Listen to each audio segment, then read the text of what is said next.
ஹல்லேலூயா ஸ்தோத்திரம். தினம் நடக்கும் சம்பவம். ஒரு இடத்துல உட்காந்து பேசிக்கிட்டு இருந்தோம். ஒருத்தர் அங்கே ஒரு முருட்டு மீசையெல்லாம் வச்சுட்டு பந்தாவாக வந்து புல்லட்டில் இறங்கினார். அவரை பக்கத்தில் இருந்தவர் பார்க்காத மாதிரி இருந்தார். அவர் பார்த்துட்டு அப்படின்னு பேர் சொல்லி கூப்பிட்டாரு. உடனே இவர் எட்டி பார்த்தா, நல்லா இருக்கீங்களா, வாங்குங்க, ஏன் இருக்க, ஊரில் எல்லோரும் நல்லா இருக்கான்னு விசாரிச்சுருக்கும் போது, கொஞ்சம் நில்லுங்க, எனக்கு வயிறு பயங்கரமாக வலிக்குது, நீங்கள் இங்கேயே உட்காந்துட்டுருங்க, சேர் போடுங்க, நான் அந்த போய் கக்கூசு போயிட்டு உடந்துடுறேன் அப்படின்ட்டு அடிச்சுட்டா வண்டி எடுத்துகிட்டு டப்புன்னு கிளம்பி போயிட்டார். இவர் கொஞ்ச நேரம் நின்று பார்த்துட்டு, சரி அவன் ஃபோன் நம்பரை கொடுங்க, நான் அப்புறம் வந்து பேசுகிறேன், வைத்த வலின்னு ஓட்டானே அப்படின்னு சொல்லி கிளம்பி போயிட்டார். கொஞ்ச நேரம் கழித்து அவங்க வந்தாங்க. என்னென்ன அப்படின்னா, அவன் எங்கள் ஊரில் பயங்கர வசதியானவனும், 2ஆம் நம்பர் தொழில் பண்ணுறதுல கொடுமையானவன், ஊரில் யாரையுமே மதிக்க மாட்டான், எல்லாத்தையும் அடிப்பான், உதைப்பான், போலீஸ் ஸ்டேஷன்லாம் அவனுக்கு மாமியார் வீடு மாதிரி, அட்வொகேட்லாம் அவங்களுக்கு சொந்தக்காரங்க மாதிரி, என்ன வேணாலும் அட்டூழியம் பண்ணுவான், துன்மார்க்கிற கண்டா தூரம் போகணுன்னு சொல்லுவாங்க. அப்புறம் வந்து இவெல்லாம் திருந்தவே மாட்டாளான்னு கேட்டால், அக்கிரமமும் அநியாயமும் செய்து பழக்கப்பட்ட ஒருவனால் நீதியின் பாதையில் வரவே முடியாது. அக்கிரமமும் அநியாயமும் செய்து அதில் ருசி கண்ட ஒருவனால் நீதியின் பாதையில் வரவே முடியாது. அவனுக்கு போலீஸ் ஸ்டேஷன்லாம் மாமியார் வீடு மாதிரி, எப்பவும் தப்பு பண்ணிக்கிட்டே தான் இருப்பான். அப்போ அவனை பார்த்தா நம்மளுக்கு வைத்த வலி வராமே வந்துட்டு ஓடிடணும். ஏன்னா அவன் எங்கேயா இருந்தால் நம்மளை கொண்டு சிக்கலில் மாட்டி விடுவான், இல்லைன்னா ஏதாவது ஒரு பிரச்சனையில் மாட்டி விட்ருவான். அதனால் துஷ்டனை கண்டா தூரமாக போகணும். இப்போ இடையில கூட அவள் வெட்டு குத்துக்கள்லாம் அஞ்சாத ஒரு மனுஷன், ஊரில் அந்த மாதிரி ஒரு ஆள் அப்படின்னு சொன்னாப்புல. ஆமாங்க, ஊருன்னு இருந்துச்சுன்னா அதில் கொஞ்சம் வசதி படைத்தவங்க தங்களுடைய வாழ்க்கை ஸ்டைல்களே வேறு மாதிரி இருக்கும். அப்போது ஒரு ஏழைப்பட்டவன் அங்கே போனோம்னா அவங்க நடத்துறது, பேசுகிறது, உட்கார்றது எல்லாமே ஒரு கெத்தில் தான் பார்ப்பாங்க, கெத்தில் தான் நடப்பாங்க. அவங்க சென்னைக்கு வந்தாலும் அந்த கெத்தை காமிப்பாங்க. அப்போ அந்த மாதிரி ஆளுங்களை பார்த்தாலே என்ன பண்ணுவாங்கன்னா, ஸோ இவன் துன்மார்க்கன், இவங்ககிட்ட நம்ம நின்று பேசுகிறது நல்லது கிடையாது அப்படின்னு ஓடிடுவாங்க. கடவுள் உலகத்தை 4 திசையிலும் பரப்பி வச்சுருக்காங்க, கிழக்கு, மேற்கு, வடக்கு, தெற்கு. ஒரு ஊரில் நம்மளுக்கு கொடுமை நடக்குது, ஒருத்தர் நம்மளை மரியாதை இல்லாமல் பேசுகிறாங்க, சூழ்நிலை சரியில்லாமல் பேசுகிறாங்கன்னா அவங்கள விட்டு நம்ம ஒதுங்கி பயந்தவங்களாக போகிறது தப்பு இல்லை. ஏன்னா சில இடங்களில் வந்து நீதிமான்கள் ஆட்சி செய்யும்போது ஜனங்கள் களி கூறுவார்கள், துன்மார்க்கர் ஆட்சி செய்தால் ஜனங்கள் தத்தளிப்பார்கள், ஒளிந்து கொள்வார்கள். அது சில வீடுகள்லேயும் இருக்குதுங்க. சில மனைவிகளும் அப்படி தான் கொடுமையானவர்களை சிந்தித்து பேசக்கூடியவங்களாக இருப்பாங்க. சில கணவன்மார்களும் கொடுமையானவங்களாக இருப்பாங்க. அப்போ அந்த மனைவிமாருங்க என்ன பண்ணுவாங்க, சரி இவன் புத்தி இவ்வளவு தான், சுரி பிடிச்ச நாயை கண்டா நம்ம தான் ஒதுங்கி போனோம், இவன் புத்தி இப்படி தான், இதுதான் கடவுள் நம்மளுக்கு கொடுக்க பாத்திரம்னு சொல்லிட்டு ஒதுங்கி போய்கிட்டே இருப்பாங்க. அதில் அவர் கணவன் ஆட்டம் போடுவார். ஆனால் வயசு ஆகும்போது அவருடைய நிலைமை மரியாதை எல்லாம் குறைஞ்சி போது அவருக்கே அது தெரியாது.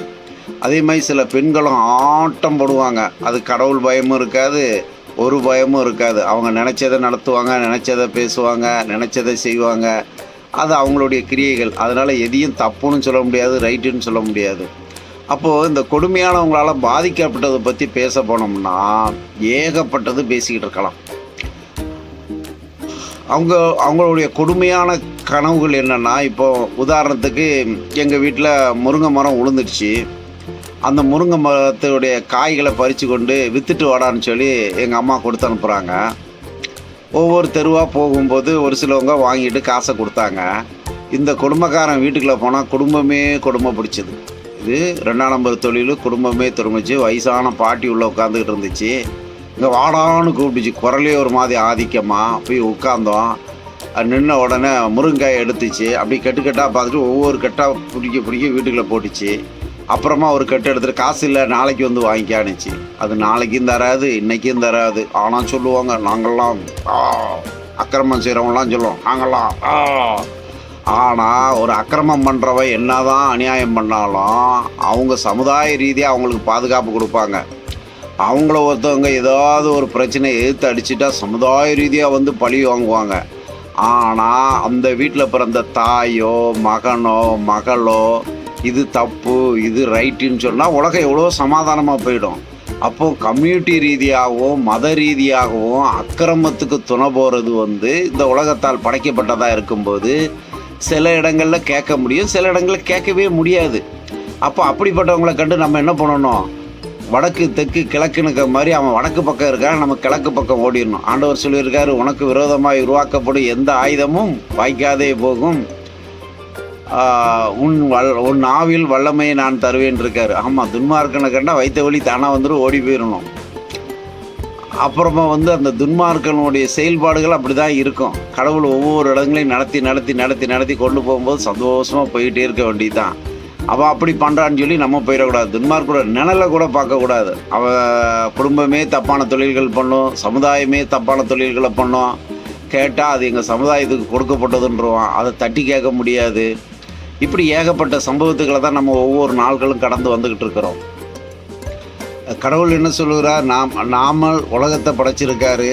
நீர்க்கால்கள் ஓரமாய் நடப்பட்ட மரத்தை போல் இருப்பீர்கள், இலை உதிராத மரத்தை போல் இருப்பீர்கள், வறட்சியான காலங்களில் நான் உன்னை போஷிப்பேன். ஆமாங்க, கடவுளுக்கு பயந்து நீதியாக நேர்மையாக போஷிக்கும் போது நீ அடிமைப்பட்டிருந்தாலும் ஒரு வீட்டில் உட்கார வச்சு உனக்கு சாப்பாடு தண்ணி அன்பாக கொடுத்துருவாங்க.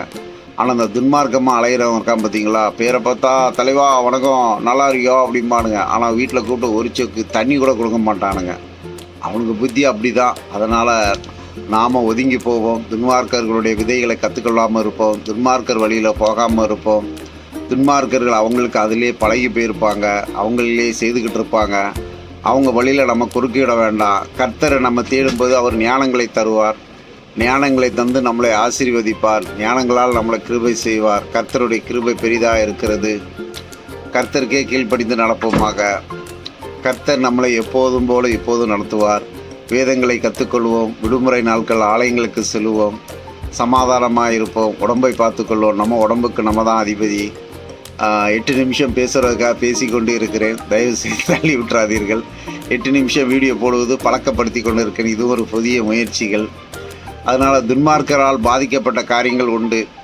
துன்மார்க்கர்கள் என்ன பண்ணுவாங்கன்னா, நம்மகிட்ட இருக்க பொருளையே எடுத்துக்கிட்டு, நம்மகிட்ட இருக்க காசையே எடுத்துகிட்டு, நான் தான் எடுத்த உன்னால் என்ன செய்ய முடியும், அதேமாதிரி கள்ளக்கணக்கு எழுதுவார்கள். கள்ளக்கணக்கை கண்டுபிடிச்சா நம்மகிட்ட கோவப்படுவாங்க, தப்பாக பேசுவார்கள், தப்பாக நடப்பார்கள், கடவுளையே வணங்குவோன்னு சொல்லுவாங்க. இந்த வண்டியெல்லாம் வாங்குவோம், ஃபோன் பண்ணால் 300 ரூபா ஃபைனா, ஆள் தேடி வந்தால் 1000 ரூபா ஃபைனா. அதெல்லாம் சாபக்கேடு. கடவுள் கிருபையில் இப்போ நான் ஃபைனான்ஸ் வாங்குறதும் இல்லை, வட்டிக்கும் கொடுக்கறது இல்லை. ஏன்னா ஆண்டவர் சொல்லியிருக்காருல, நீ கடன் கொடுப்பாய், கடன் வாங்க மாட்டாய். ஆமாம், நம்மளை கடன் கொடுக்குற அளவுக்கு வச்சுருக்காரே தவிர கடன் வாங்காத அளவு வச்சுருக்காரு. ஏன்னா நான் வரவுக்குள்ளே செலவு செய்யணுங்கிறத கடவுள் கொத்து கொடுத்துருக்காரு.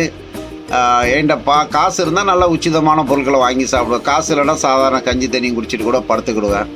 மன நிம்மதி முக்கியமாக இருக்கிறது. எல்லோரும் என்ன மாதிரி அறியிட்டா அப்புறம் போலீஸ் டிபார்ட்மெண்ட்டு, அடித்தடி டிபார்ட்மெண்ட்டு, கஞ்சா டிபார்ட்மெண்ட், இதெல்லாம் எப்படி வாழ்கிறது? அதனால் உலகத்தில் அதெல்லாம் நடக்க தான் செய்யும். அது ஒரு பக்கம் இருக்கட்டும். நம்ம நீதியை தேடுவோம், நீதிக்குள்ளே போவோம், சமாதானத்துக்குள்ளே போவோம். நம்மளை பார்த்து நல்வழியில் வரவங்க கடவுளை பார்த்து நல்வழியில் வரட்டும். நம்ம அவரை நோக்கி பார்த்தோம், வெட்கப்பட்டு போவதில்லை, அவர் நம்மளை நடத்துவாராக. அல்லேலூயா, ஆமென். 8 நிமிஷம் பேசணுங்க பேசியிருக்கேன்.